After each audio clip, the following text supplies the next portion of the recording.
Olá, primeiro ano!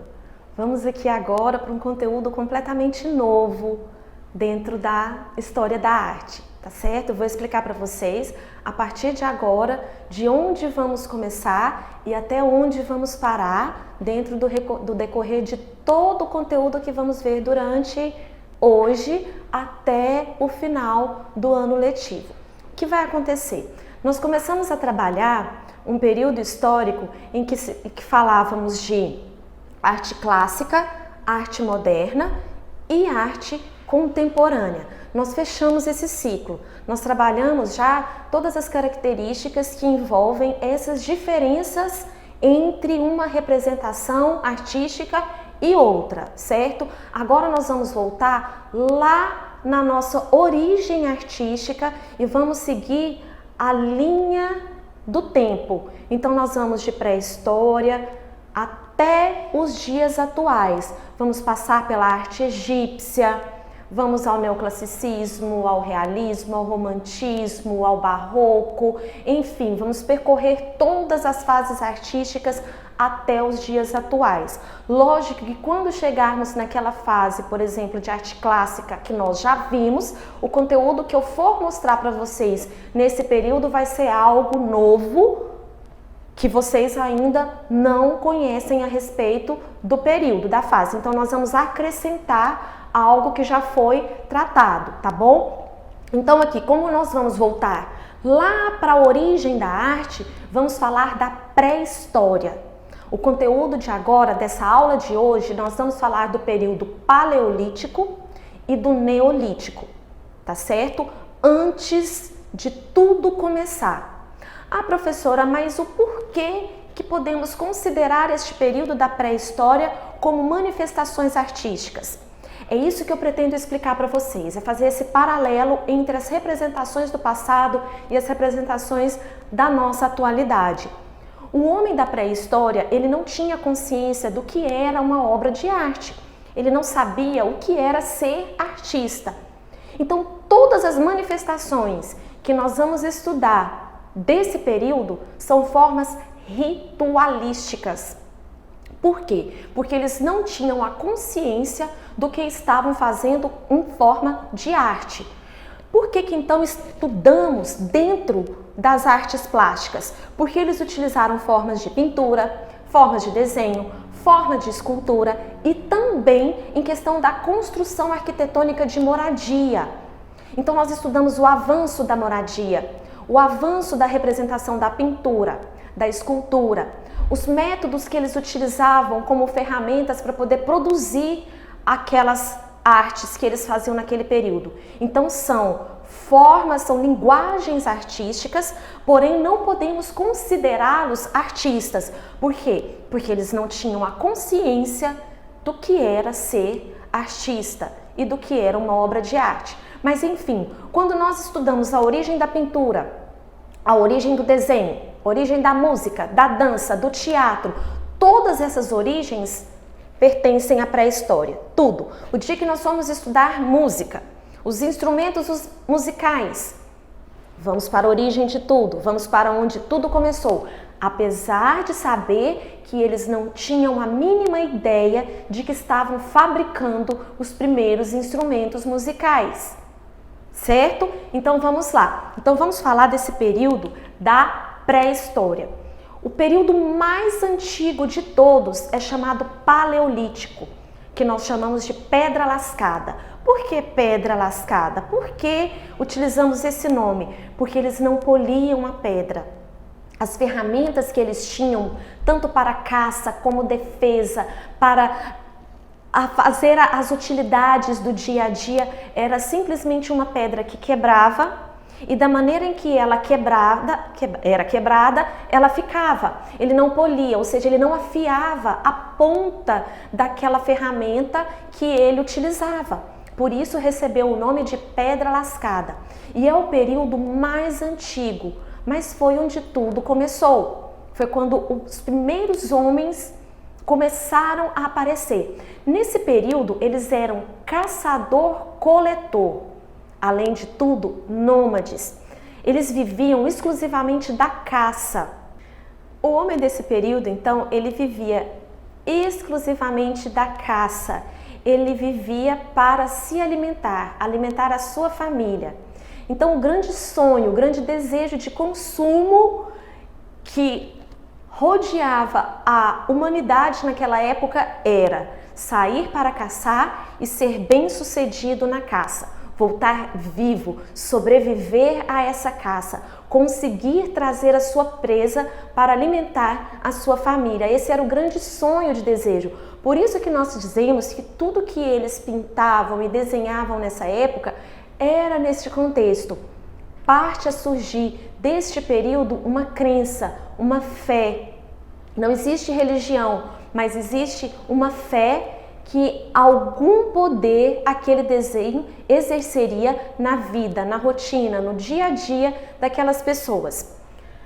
A confecção dos primeiros instrumentos eram feitos de pedra. A pedra, como eu disse, a pedra lascada, da maneira em que ela era partida, em que ela era quebrada, daquela forma ela ficava. Poderia ser a pedra, a madeira, marfim, ossos, tudo que eles utilizavam para produzir as suas ferramentas não havia polimento, por isso chamamos de pedra lascada.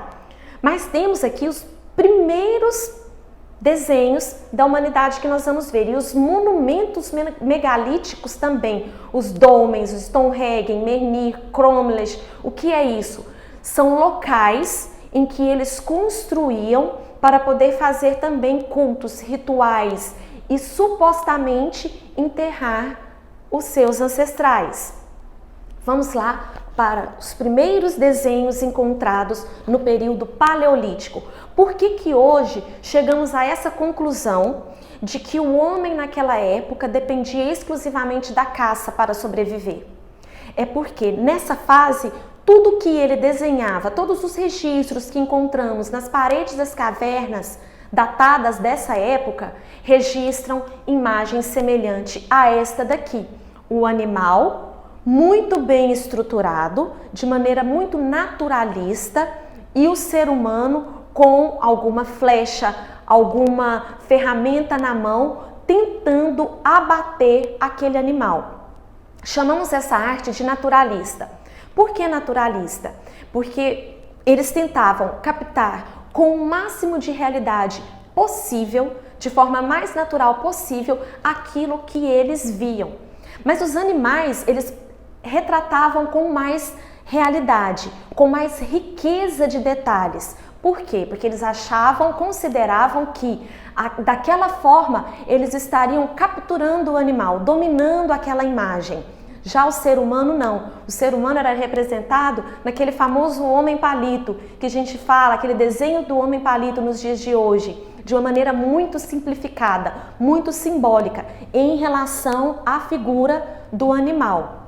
Professora, vocês devem perguntar, professora, e como que chega-se a essa conclusão nos dias de hoje de que esses desenhos pertencem ao período paleolítico? Pessoal, é simples. Os estudiosos, os historiadores, arqueólogos, que são pessoas que destinam a sua vida, o seu trabalho a pesquisar essas origens, no seu cavar ali daquela rocha, daquela pedra, cada camada de terra, de poeira que ele vai retirando até chegar na peça em si que ele procura, cada camada de terra conta-se um determinado período. Por quê? É como se nós comparássemos hoje que na época as pessoas conviviam nas cavernas que eram no nível do solo, elas não eram subterrâneas. Na maioria delas eram no nível do solo, mas muitas delas foram encontradas já abaixo do solo. Por quê? Porque com os milhares de anos que foram passando, as camadas de terra, poeira, foram cobrindo essas paredes, essas rochas, essas cavernas, os ossos encontrados deles, também vestígios daquela sociedade, hoje se encontram soterrados. Então, à medida que eles vão retirando aquela terra, aquele material que cobre esses vestígios, tudo isso leva em consideração o tempo daquele determinado material encontrado. Então, a partir daí, eles classificam em época, em anos, há tantos mil anos antes de Cristo e assim por diante. Os registros que nós temos do período paleolítico, da pré-história, alguns chegam a mais de 30 mil anos antes de Cristo, que eu vou mostrar alguns exemplos aqui para vocês. Então, é a fase mais antiga. E todos os registros que os historiadores encontraram em todas as cavernas pelo mundo afora registram a mesma imagem. Então, qual a mesma imagem? De um animal sendo muito bem representado e a figura humana de uma maneira simbólica.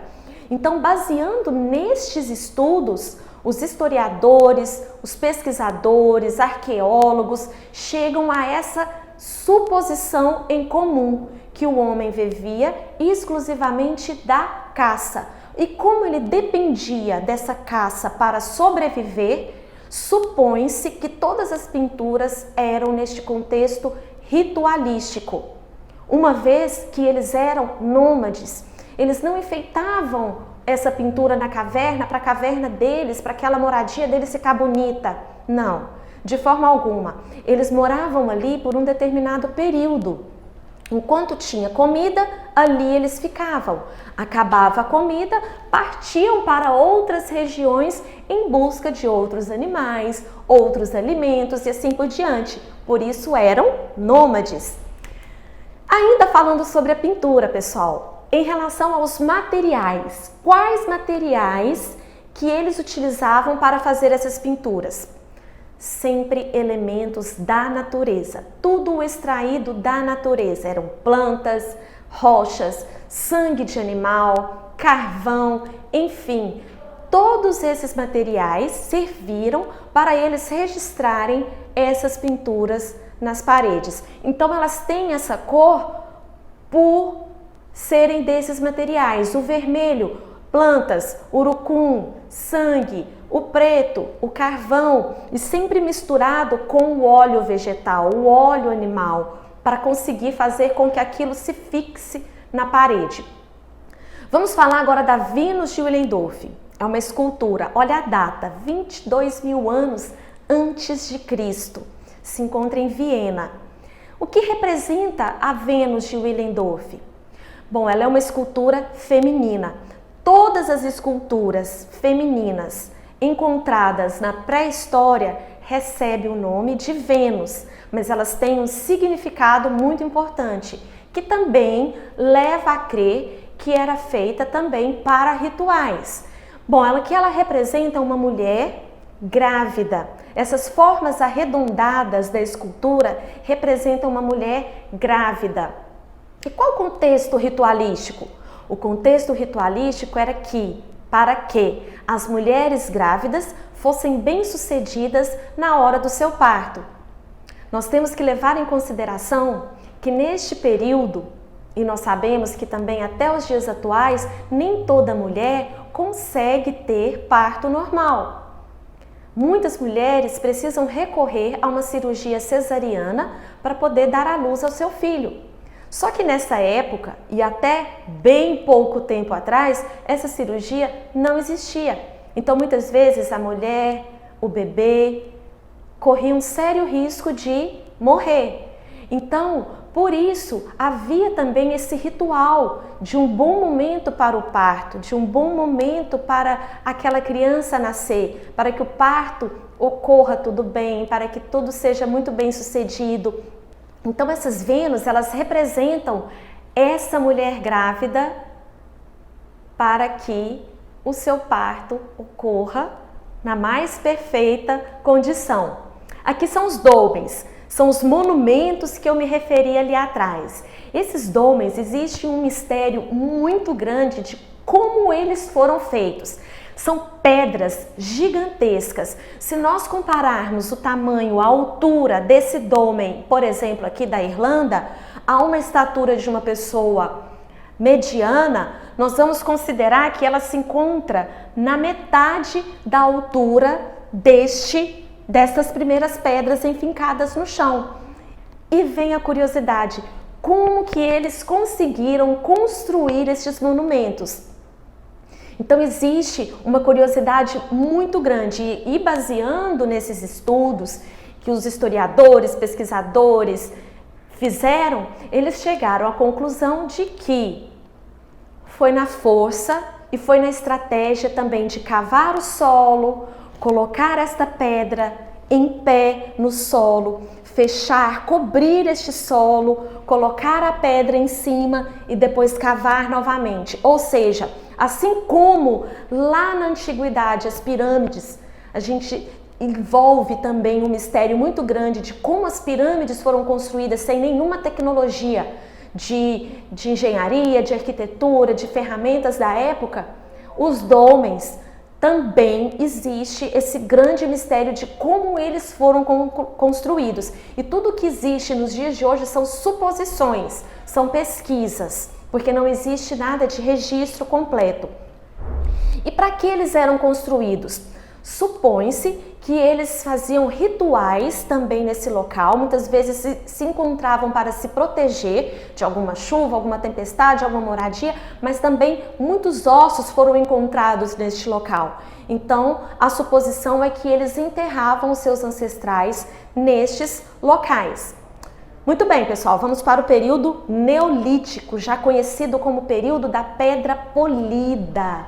O grande avanço da pré-história é neste período, porque de nômade o homem passa a ter moradia fixa. Aquele animal que ele tinha tanta dificuldade para matar, ele passa agora a dominar a caça. Então isso é um grande avanço, porque dominando a caça, ele consegue prender essa caça, ele consegue colocar muitas caças naquele local preso, que é uma espécie de curral que eles faziam. Ali ele aprendeu com o passar do tempo que aquela semente que caía no chão, ela germinava. Então surgem as primeiras formas de agricultura desse período, as moradias, porque tendo a caça agora ali garantida, eles poderiam construir suas primeiras moradias. Então tudo isso foi graças a quê? Então tudo isso foi graças às ferramentas que eles passaram a polir.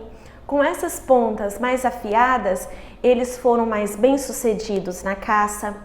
Eles conseguiram montar os primeiros currais para poder fazer o cercado ali, para poder colocar o animal preso.